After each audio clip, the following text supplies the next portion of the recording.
Barrel rolls is the reporter thrown into the secretive world of the Forex Super Model, where nothing is as it seems. Beware the techno-monk, and steer clear of Professor Code and his two assistants. Give the senior trader a wide berth, and don't expect any sense from the risk manager.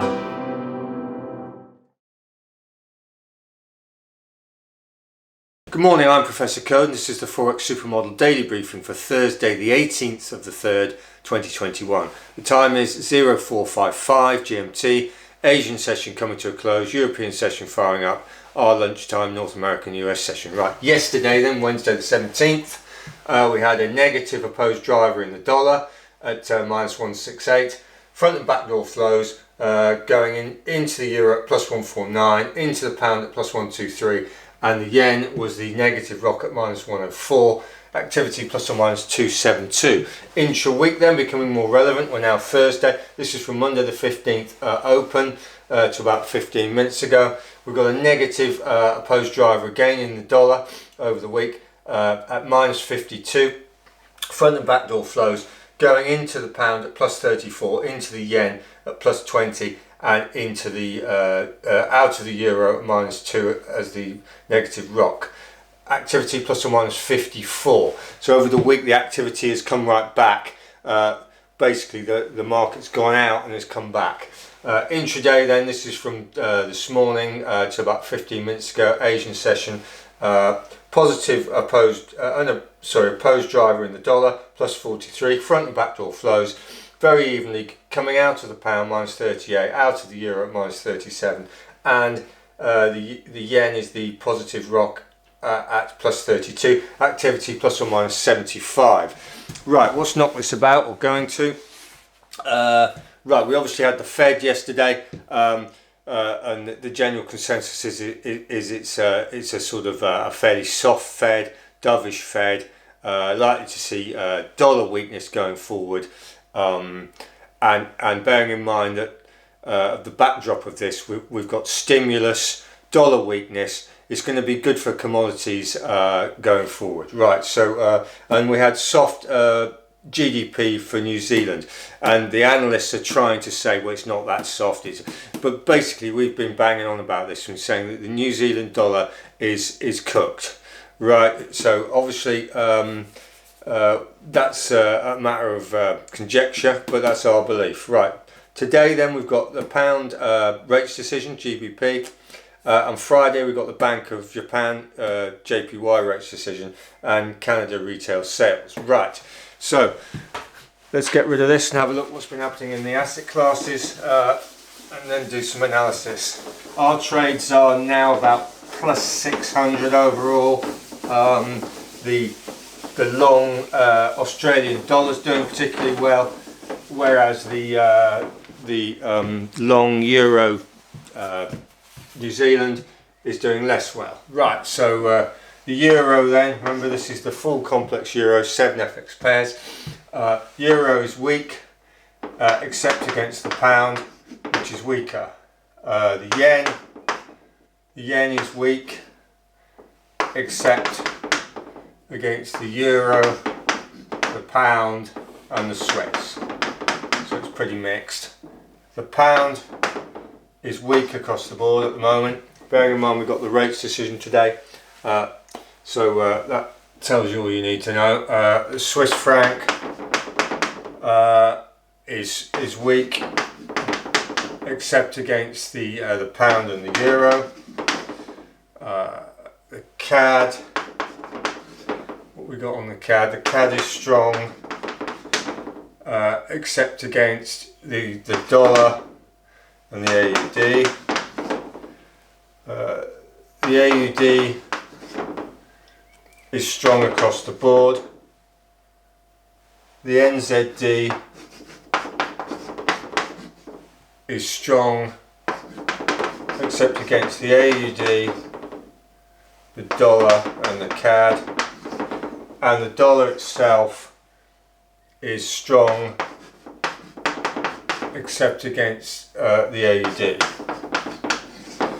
Right, so what have we got? We've got pound weakness going into the rates decision today. We've got Australia AUD strength, and generally take your pick in the middle. Right, so what's been happening in the other asset classes before we do the final analysis? Right, dollar index then. Dollar index, basically it broke through, it then went back to base camp, it's come back and it's about there. So it's the dollars had a pump, it's come back, it's now thinking about it. Right, gold has come back to about 0.4 from the floor, and bearing in mind that gold was absolutely hammered and it's now come back to 0.4, seeing a bit of dollar weakness creating this situation. Oil is well, where are we? Oil came up to there and it's about sub highs but doing pretty well. Wall Street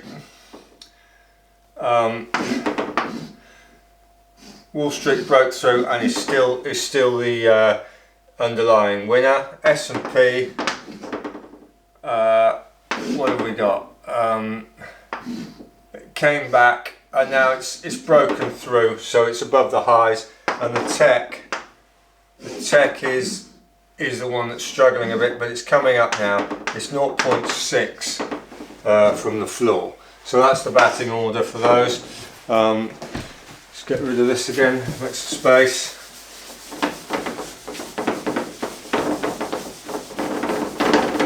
We've got the US 10-year and the bund. US 10-year and the bund. The US 10-year, very slight in pop on that. Remember, this is the price, so the yields are very strong. We've just had a slight blip so far, and the bund is about here. It's 0.3 from the floor, so relatively US yields are stronger than European yields at the moment. Right, what we got? Copper, we've got these 1, 2, 3, 4, 5 pumps. Came back to the second pump, it went back to base camp, and now it's operating roughly about the 2.5 pump. But you can expect that to improve rapidly shortly. US steel, got this like retracement W, if you like, U shape. It came off and it's now getting back up there again, so it's 0.7 from the floor. So US steel is starting to recover. Right, let's clear this off then and make some final assessments of what we're doing. So we've got a situation we're long AUD dollar, we're short NZD in the euro, the pound, the CAD, and the AUD. So we're long euro NZD, long pound NZD, long CAD, long AUD, etc. So what we're really saying then is we've got, this is obviously going to be messed around with the rates decision. The AUD is strong at the moment. Basically, going forward, we're going to hold these positions. Nothing's changed. We feel that once the market settles down and gets the message, you're going to get dollar weakness going forward, which will give a boost to equities and commodities. You've then got this feeding, you've got the China data cycle, which is on the up. You've got the transmission into the AUD and potentially the NZD, but the NZD is pumped already at 67% of the model high, and in terms of these pairs, they're about 80% plus pumped, so you're really on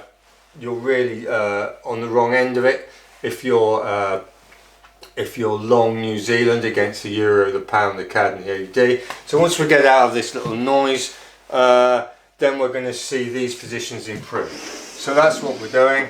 We're sticking with it, and hopefully we'll get the bounce fairly shortly. So I hope that was useful. See you again tomorrow for the daily briefing. Thank you.